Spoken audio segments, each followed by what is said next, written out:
não sei se você já teve o privilégio de visitar a Terra Santa, mas com certeza você já pôde conhecê-la através das páginas da Bíblia. É algo tão emocionante que é impossível não viajarmos no tempo e nos reportarmos a este mundo maravilhoso.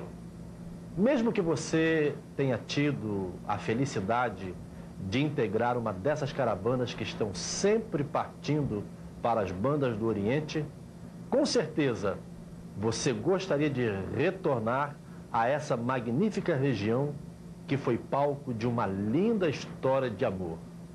Eu lhe convido, portanto, a viajar comigo ao mundo bíblico. Vamos conhecer ou recordar cada canto deste lugar que testemunhou através do tempo o plano divino de redenção para a raça humana. Eu me emociono todas as vezes em que pego a Bíblia e leio o trecho de Êxodo, capítulo 12, e o versículo 41, onde estão registradas as seguintes palavras. E aconteceu que, passando os 430 anos, naquele mesmo dia, todos os exércitos do Senhor saíram da terra do Egito.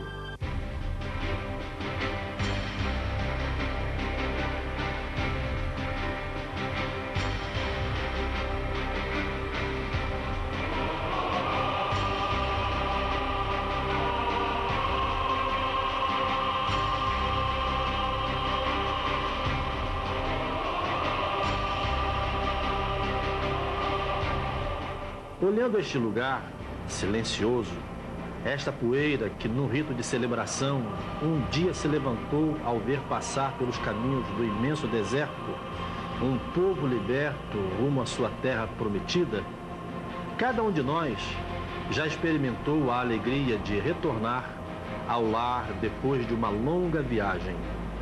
Imagine aquele povo que depois de 4 séculos de espera, agora caminhava por estas terras poeirentas deste imenso deserto. Era, sem dúvida, um povo alegre, cantando em uma só voz. O Senhor nos tirou com mão forte da terra da escravidão. Durante um longo tempo de caminhada, este lugar testemunhou a fidelidade de Deus ao seu povo. Aqui está o Mar Vermelho. Em algum ponto deste lugar, o povo chegou a duvidar se realmente estava livre. Às vezes, isso acontece nas nossas vidas diante de desafios muito grandes. Nós pensamos que tudo está perdido quando vemos uma montanha ou um mar bravio para atravessar.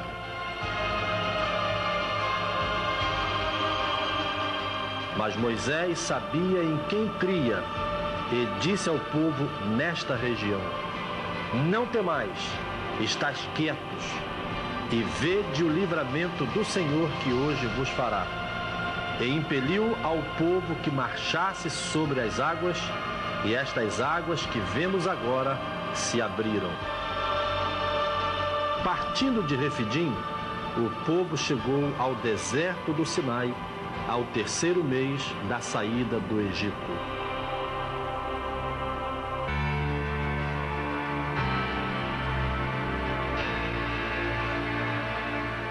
Agora você está vendo o deserto do Sinai. Neste lugar aconteceram coisas muito importantes na história dos hebreus.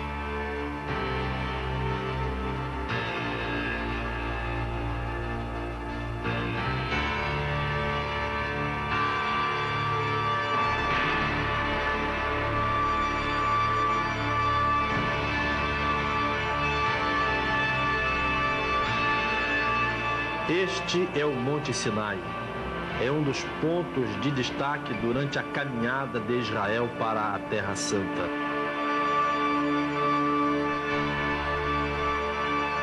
Um lugar tranquilo e sereno, que foi palco de um encontro muito importante de Deus com Moisés.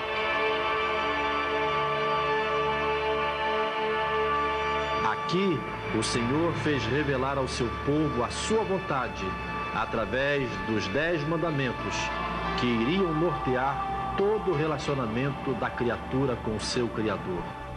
Este é o Sinai, em meio a esta imensa cordilheira. Foi neste lugar que Moisés esteve durante 40 dias e 40 noites. Aqui, Deus começou a escrever a história do povo de Israel. Depois de permanecer durante 430 anos no Egito como escravo, vivendo em meio a um sistema politeísta, Deus, neste monte, se revela a Moisés e ao povo de Israel como o único Deus que domina sobre as forças visíveis e invisíveis deste universo. A partir deste monte, a história do mundo começa a ser transformada, porque do povo de Israel nasceu o Senhor Jesus Cristo, em quem todas as nações seriam abençoadas. Muito tempo se passou desde aquela época, mas este milenar monte continua em pé, desafiando a erosão e o peso do tempo, testemunhando a todos os povos da terra que Deus estabeleceu uma aliança com o ser humano. Poderíamos dizer que este foi o lugar do diálogo, o grande Senhor do universo revelando-se um Deus pessoal. E o povo foi avançando, passando por regiões perigosas, encontrando povos hostis e desafios perigosos. Mas Deus foi livrando o seu povo.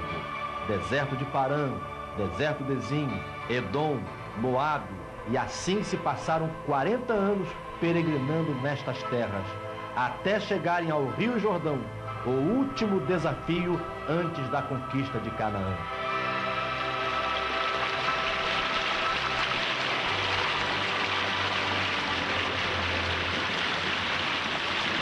Aqui estão as águas do Rio Jordão. Ele não tem a grandeza e a opulência do nosso Amazonas, mas ocupa um importante lugar na história sagrada. Antes da travessia do Jordão, provavelmente esta foi a visão dos olhos de Moisés ao contemplar do Monte Nebo a terra prometida. Valeu a pena confiar em Deus, valeu a pena esperar. No primeiro capítulo de Deuteronômio, no versículo 8, estão registradas as palavras de Moisés ao contemplar o cumprimento das promessas de Deus. Eis aqui está a terra, eu a dei diante de vós. Entrai e possuí o que o Senhor jurou a vossos pais, Abraão, Isaque e Jacó, que a daria a eles e a sua semente depois deles. Moisés não teve o privilégio de conquistar a terra prometida, mas o seu sucessor, Josué, foi o líder escolhido por Deus para conduzir o povo em triunfo na travessia do Rio Jordão. O momento mais emocionante que o Rio Jordão registrou em sua história foi, sem dúvida alguma, o batismo de Jesus. Segundo a tradição, foi exatamente aqui, próximo ao deserto, que o mestre foi batizado por João Batista. É aqui, nestas águas, que centenas de peregrinos comparecem todos os anos para serem também batizados. Uma das nascentes do Rio Jordão fica nas proximidades do Monte Hermon. Ele tem 252 quilômetros de extensão e é bem tortuoso. Suas águas são compartilhadas por Israel, Síria e Jordânia. Nos tempos bíblicos, havia uma grande floresta em ambas as margens do rio, onde eram comuns animais selvagens como ursos e leões. Bem, depois de passar além do Jordão, evidentemente que os desafios não tinham terminado. E estava à frente do povo de Israel nada mais, nada menos do que Jericó, e é por lá que nós vamos iniciar a nossa visita à Terra Santa. Estamos em Jericó, a cidade mais antiga do mundo. Segundo alguns arqueólogos, ela foi estabelecida há pelo menos 9.000 anos.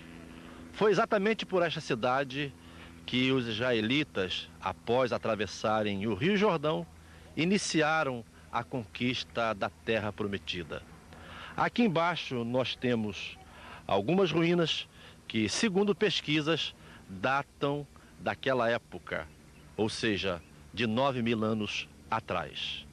A moderna Jericó foi reedificada no ano de 1920 e conta hoje com cerca de aproximadamente 12.000 habitantes e é administrada pela Autonomia Palestina.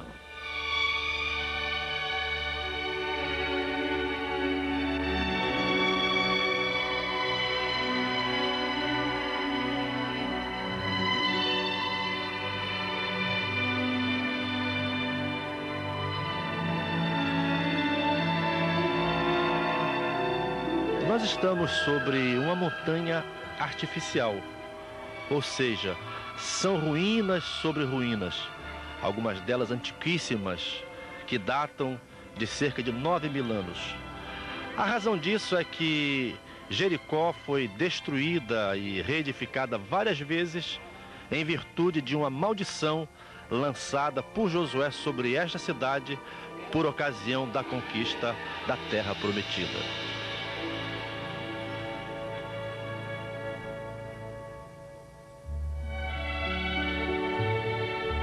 Jericó é uma cidade de peculiaridades próprias. Além de ser um lugar muito antigo, é também a cidade mais baixa do mundo. Ela está próxima ao Mar Morto. E como podemos ver neste gráfico, o Mar Morto está abaixo do nível do mar 400 metros. É o lugar da Terra onde há o maior declive. E Jericó situa-se a 250 metros abaixo do nível do mar.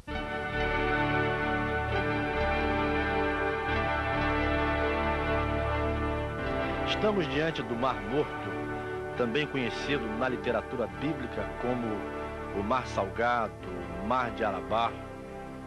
Este mar está localizado a 400 metros abaixo do nível do mar Mediterrâneo. Pelo menos 33% de suas águas constituem-se de sal. São 80 quilômetros no seu comprimento e 16 quilômetros na sua largura. O Mar Morto faz divisa entre Israel deste lado e a Jordânia do outro lado. Para os que leem a Bíblia, podem observar que do outro lado estão as montanhas da Jordânia, também conhecidas como montanhas de Moabe. O Rio Jordão, que tem sua foz no Mar Morto, traz consigo uma enorme quantidade de minerais, tornando este lugar centro das atenções dos especialistas em saúde.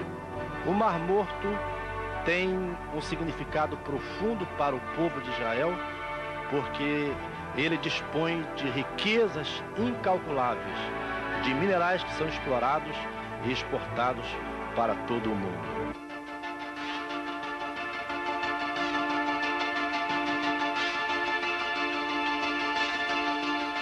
Estamos em Qumran, no noroeste do Mar Morto, a região onde foram encontrados os famosos manuscritos do Mar Morto.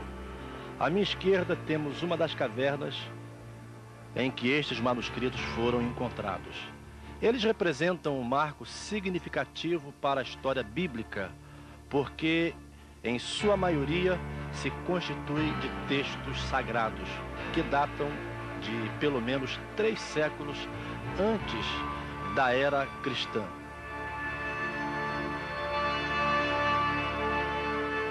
Este lugar era habitado pelos essênios, integrantes de uma seita. Eles viviam uma vida ascética, esperando pelo Messias.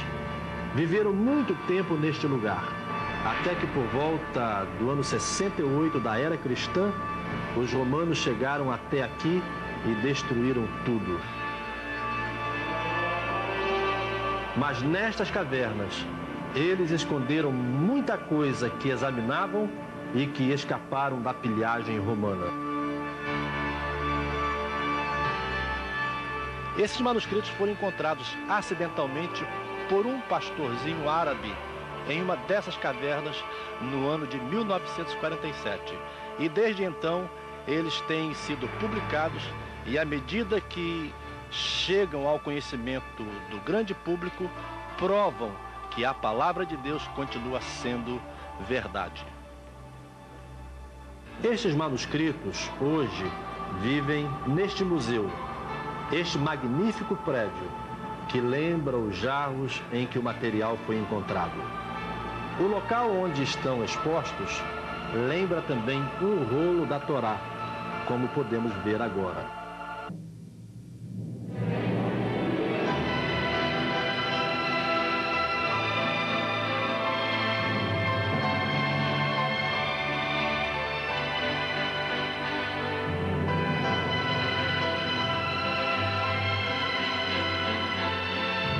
Estamos no topo de Massada, uma fortaleza natural situada no extremo sul do Mar Morto e a 434 metros acima do nível do mar. Neste lugar, Herodes o Grande mandou construir prédios e palácios na expectativa de refugiar-se contra possíveis ataques, não só de outros povos, como também do próprio povo judeu.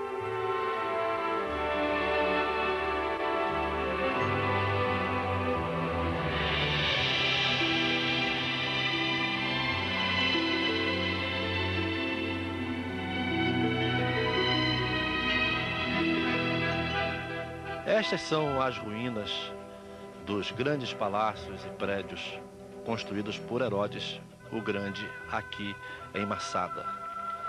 Por aqui se refugiaram judeus, mais de 900 pessoas, numa expectativa romântica de resistir aos ataques da invasão romana comandada pelo general Tito.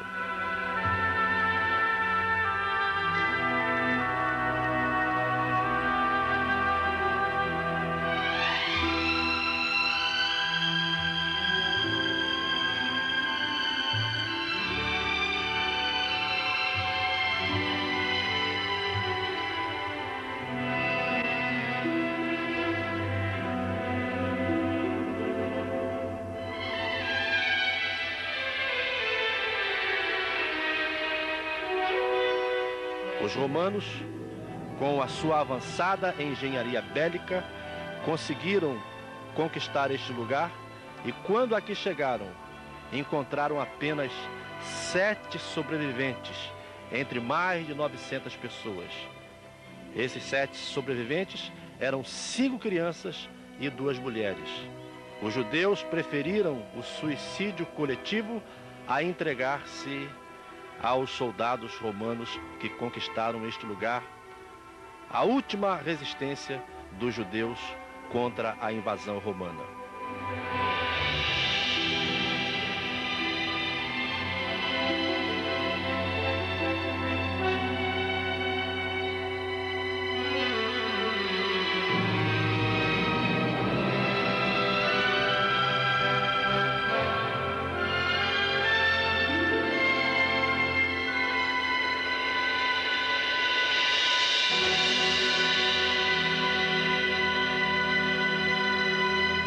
Esta é a região de Megido, também conhecida como Armagedon.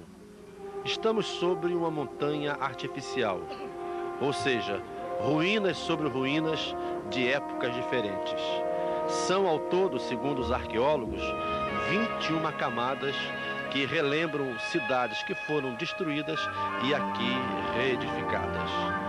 Megido, ou Armagedon, lembra destruição, matança, violência. Este imenso vale, o Vale de Jezreel, ou o Vale do Armagedon, foi palco de imensas batalhas ao longo da história. E segundo a Bíblia, também, nesse lugar, haverá a última batalha, quando a besta, o anticristo e o falso profeta serão destruídos por Deus e o Senhor Jesus dará finalmente a vitória ao povo de Israel. A colina de Megido é um parque nacional que se estende por 15 acres, com caminhos que conduzem a sítios arqueológicos. Vejamos este sítio, que contém restos de um templo e um altar redondo para a adoração a deuses cananeus.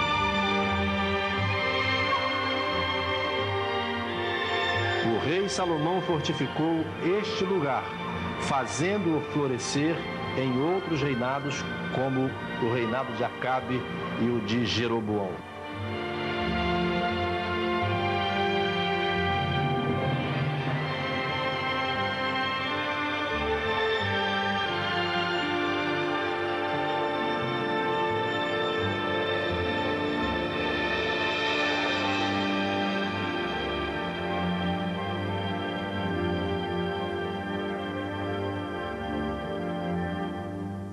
Este túnel, de 65 metros de comprimento, restaurado e aberto aos visitantes, era mais um instrumento de estratégia de guerra. Ele levava água de uma fonte escondida fora da cidade, assegurando água para aqueles que ficassem sitiados. Como podemos ver, a engenharia de guerra não é predicado apenas de nossos tempos.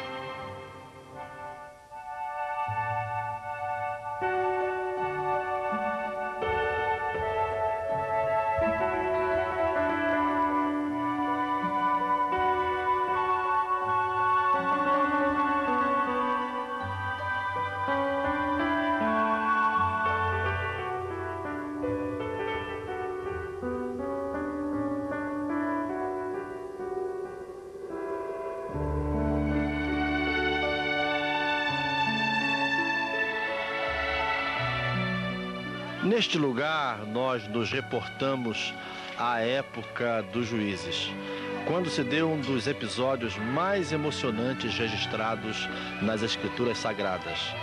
Foi a batalha entre os israelitas e os midianitas. Foi exatamente aqui, nas águas desta fonte, que Gideão, obedecendo à voz de Deus, fez a escolha de seus 300 soldados, homens valentes, que lutaram contra os midianitas e venceram a batalha em nome do Senhor dos Exércitos.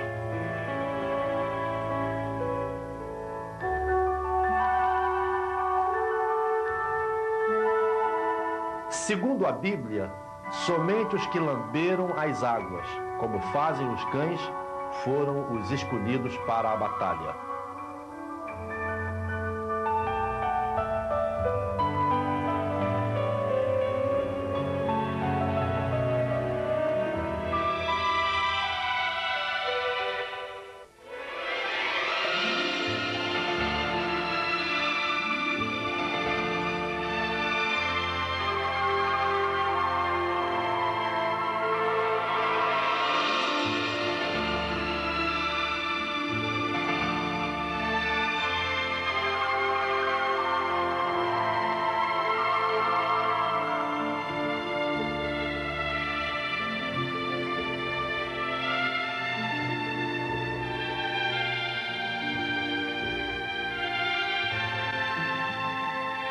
Estamos no maior parque arqueológico de Israel.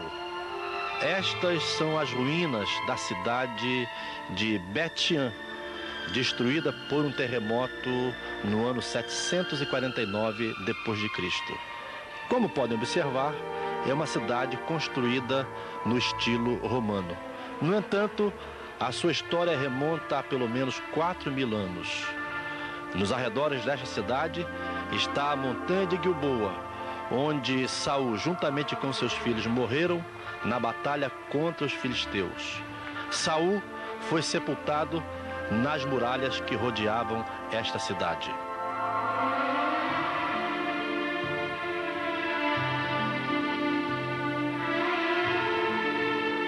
Localizado ao sul do Mar da Galileia, no Vale do Jordão, As primeiras escavações arqueológicas em Bet-Shean datam de 1921.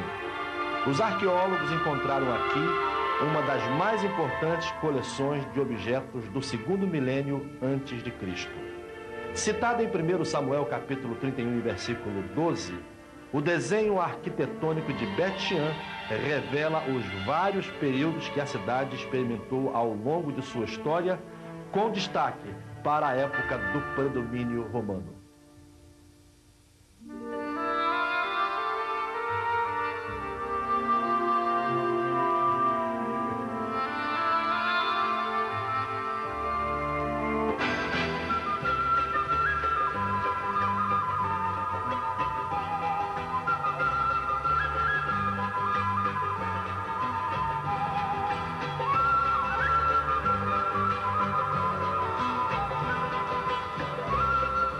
E no sexto mês, foi o anjo Gabriel enviado por Deus a uma cidade da Galileia chamada Nazaré.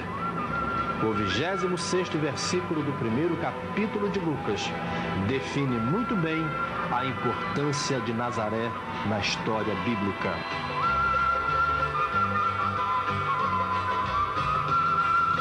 Estamos no centro da moderna cidade de Nazaré, a 105 quilômetros ao norte de Jerusalém.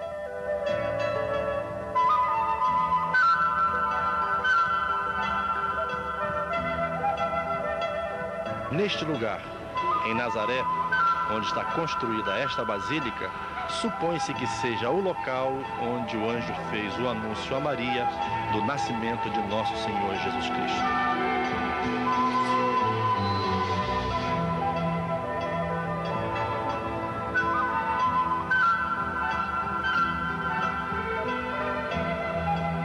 Nesta cidade, há 2000 anos, o Senhor Jesus viveu a sua infância e parte da juventude. Por causa de Nazaré, o Senhor Jesus passou a ser conhecido como o Nazareno. No entanto, naquela época, Nazaré era uma cidade de pouca expressão. Aqui moravam, no máximo, 70 famílias.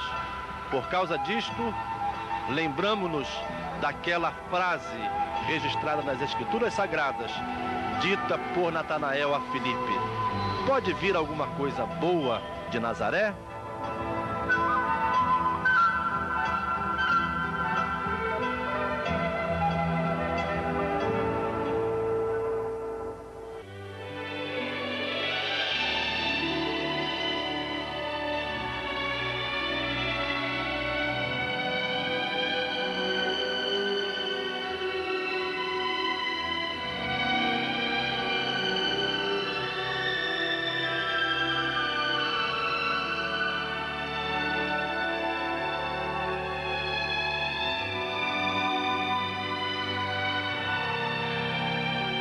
Nós estamos nas montanhas da Judéia, exatamente no local onde se deu o encontro entre Maria, mãe do Salvador, e Isabel, mãe de João Batista, o precursor de Jesus Cristo. Maria percorreu de Nazaré até este local cerca de 150 quilômetros para visitar a sua prima. Aqui neste muro estão alguns mosaicos em diversos idiomas, com o cântico de Maria em adoração a Deus, pelo fato de ela ter sido agraciada como a mãe do Salvador do mundo.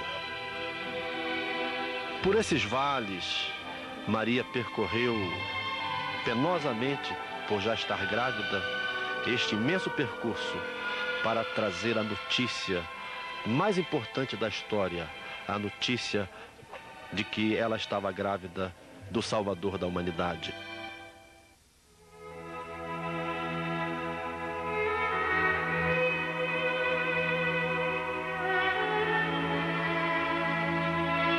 Esta é Belém, localizada a 800 metros acima do nível do mar Mediterrâneo.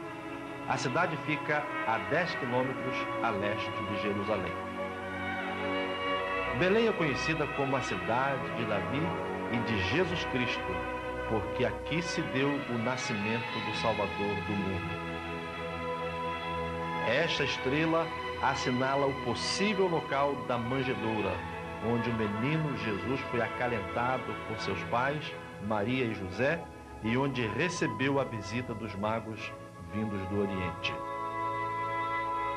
Aqui viveu também Jerônimo, um notável erudito da igreja, que traduziu a Bíblia para o latim, a famosa Vulgata, cujo trabalho foi aqui concluído no ano 405 depois de Cristo.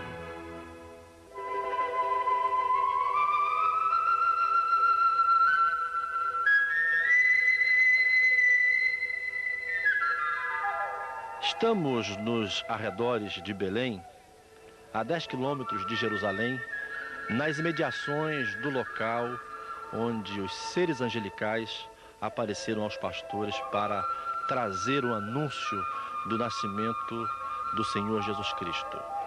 À minha esquerda estão as montanhas da Judéia, onde os pastores guardavam os rebanhos que eram trazidos para os rituais do culto judaico no Santo Templo em Jerusalém.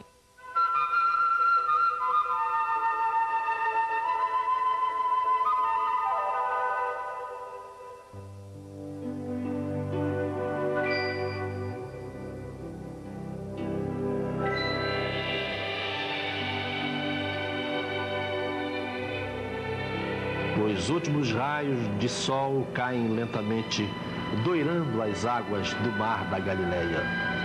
É uma cena bucólica que nos lembra a tranquilidade dos tempos bíblicos, quando Jesus andava por aqui.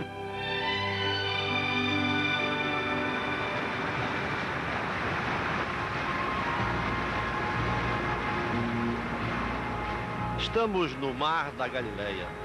Como vocês podem observar, trata-se, na verdade, de um lago.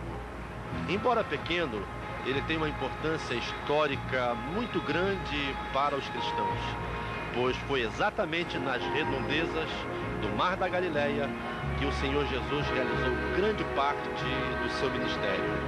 Aqui, ele chamou os seus primeiros discípulos, realizou a maioria dos seus 33 milagres registrados nos evangelhos e pregou grande parte dos seus sermões.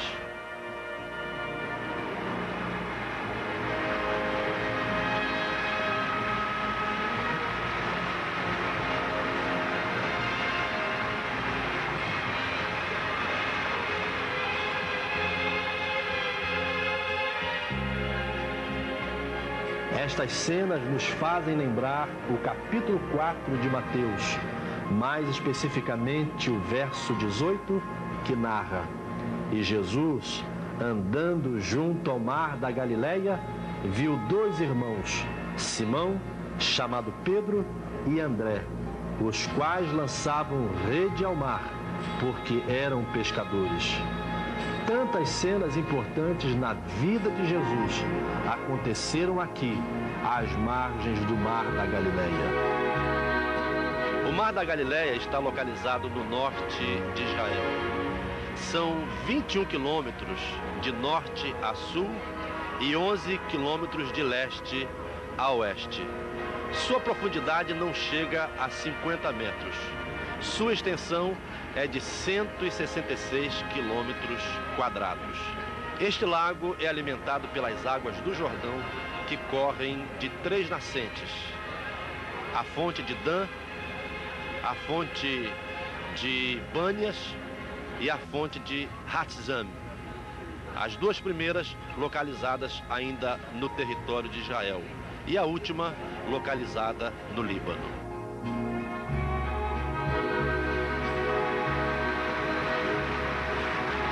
Economicamente, o Mar da Galileia é de vital importância para Israel. Suas águas, em grande parte, são utilizadas para irrigar o deserto. As águas do Mar da Galileia são frescas e abundantes em peixe. O peixe mais famoso deste lago é o peixe de São Pedro. Estes são outros nomes do Mar da Galileia: Quinerete, Tiberíades e Lago de Genezaré.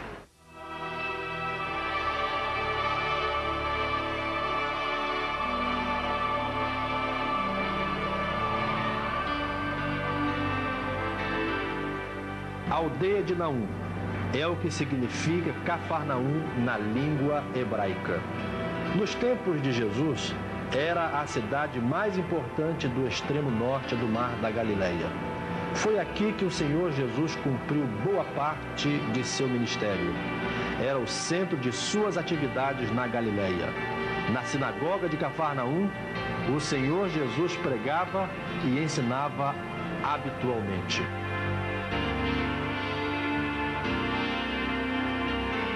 Estas são as ruínas de uma sinagoga em Cafarnaum. Ela diferia muito pouco das sinagogas atuais e contém elementos ainda da época do Senhor Jesus.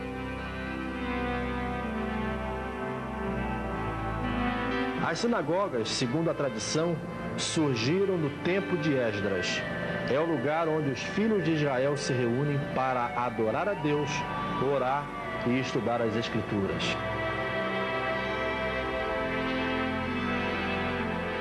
Segundo a tradição, esta era a casa de Pedro, bem em frente à sinagoga. Certa vez, o Senhor Jesus aqui esteve para curar a sogra de Pedro.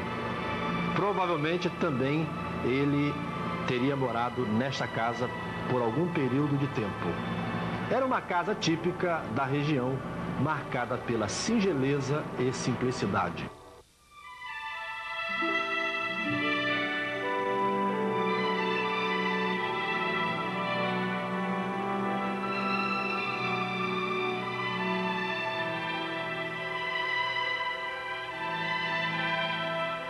Neste lugar onde está construída esta basílica, nas imediações do Mar da Galileia, foi onde se deu a primeira multiplicação dos pães, quando o Senhor Jesus Cristo alimentou cerca de 5.000 homens, além de mulheres e crianças. Com apenas 5 pães e 2 peixes trazidos por um menino, através deste milagre portentoso, milhares de pessoas puderam ser alimentadas após terem recebido também a preciosa palavra de Deus, trazida diretamente da boca do Mestre, o Senhor Jesus Cristo.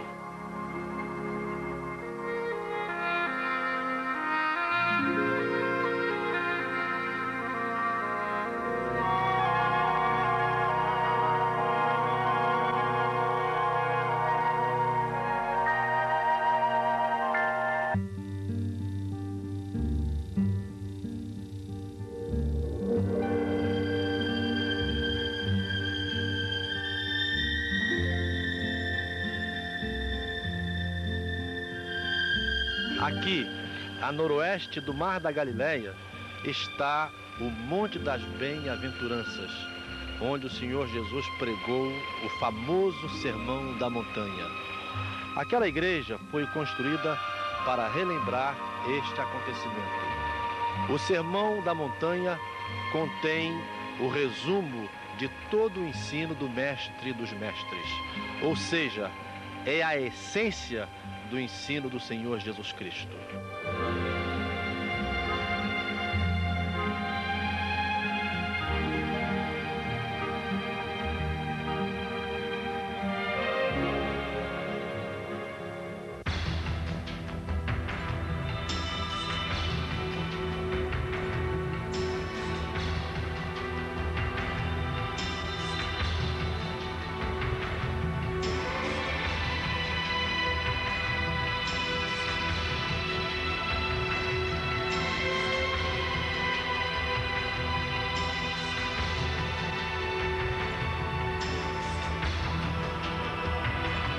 Será aquele o Monte da Transfiguração?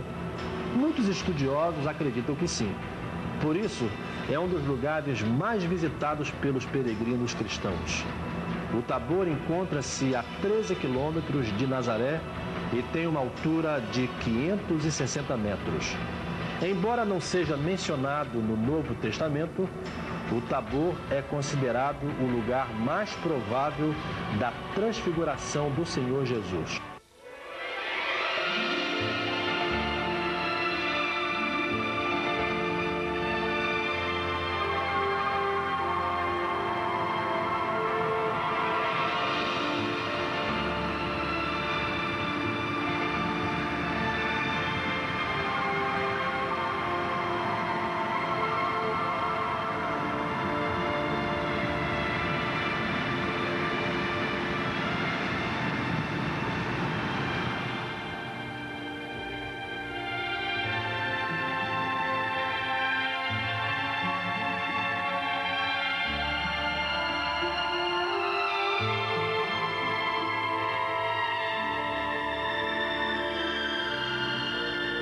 Dá para vocês imaginarem que aqui se erguia uma magnífica cidade?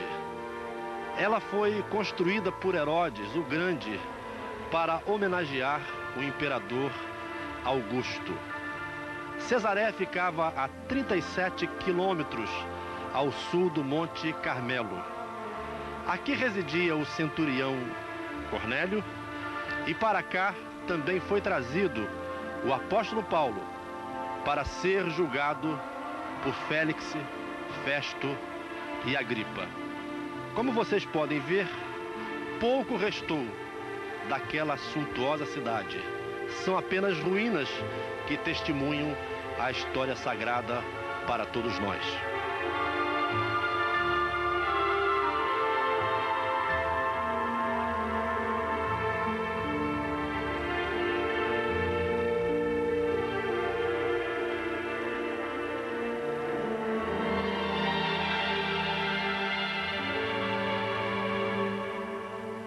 Este é o Teatro Romano de Cesareia.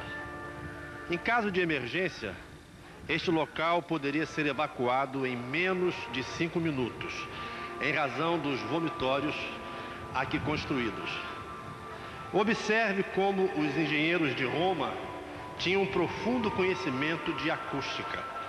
De onde eu estou, eu poderia jogar uma moeda no chão e o ruído seria ouvido por todos os presentes. O Teatro Romano foi construído nesta cidade, Cesareia Marítima, onde se localizava a realeza herodiana nos tempos de Jesus.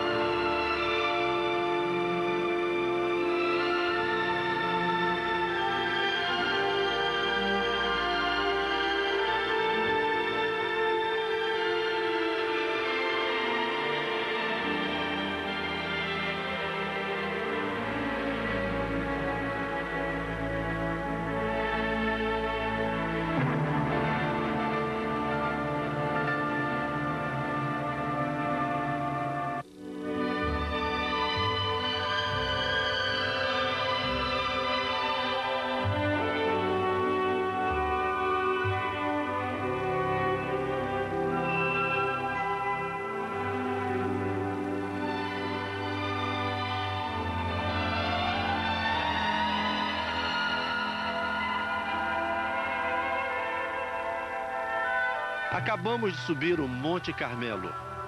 Foi neste lugar que Elias enfrentou os 400 profetas de Baal e mostrou a todo Israel que só o Senhor é Deus. O Carmelo, na verdade, não é propriamente um monte. É uma cordilheira com cerca de 30 quilômetros de extensão. Em sua altura máxima, não chega a 600 metros. Este é o cume mais alto, com 588 metros acima do nível do mar. Foi neste cume que se deu a luta entre Elias e aqueles profetas idólatras. Daqui de cima se tem uma excelente vista também do Vale do Armagedon, conhecido como Vale de Jezreel.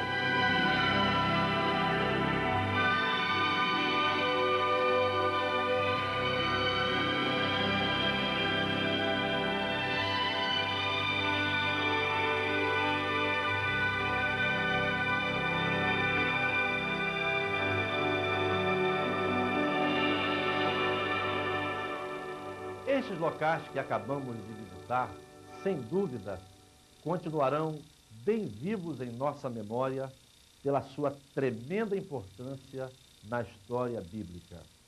Mas a nossa peregrinação tem o seu ponto mais alto em Jerusalém, cidade que serviu de cenário a tantos fatos e dramas da história sagrada, entre eles a morte, ressurreição e ascensão de nosso Senhor Jesus Cristo.